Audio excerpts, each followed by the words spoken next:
धनिया कि मन में लागल बा हमारो आसरवानु हो कि एक बार जैती ही बाबा के दुअरवानु हो कि हमरा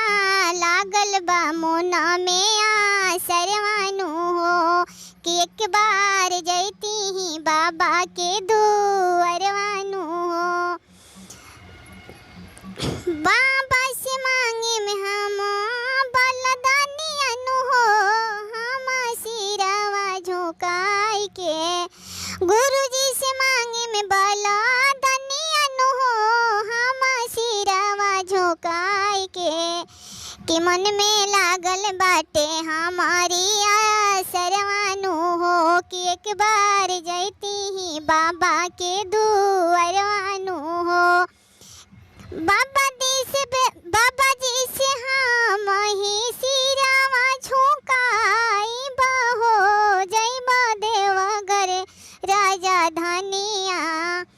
शिवजी पर सिरवा झुकाई बहो जैब देवघर राजा धनिया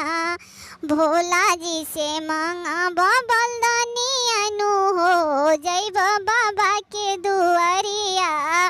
भंगिया धतुरवा के दे बसी बनावा भंगिया धतुरवा के दे बसी बनावा कि गुरुजी के चरण में सिरवा झुकाई बहो जैब बाबा के दुआरिया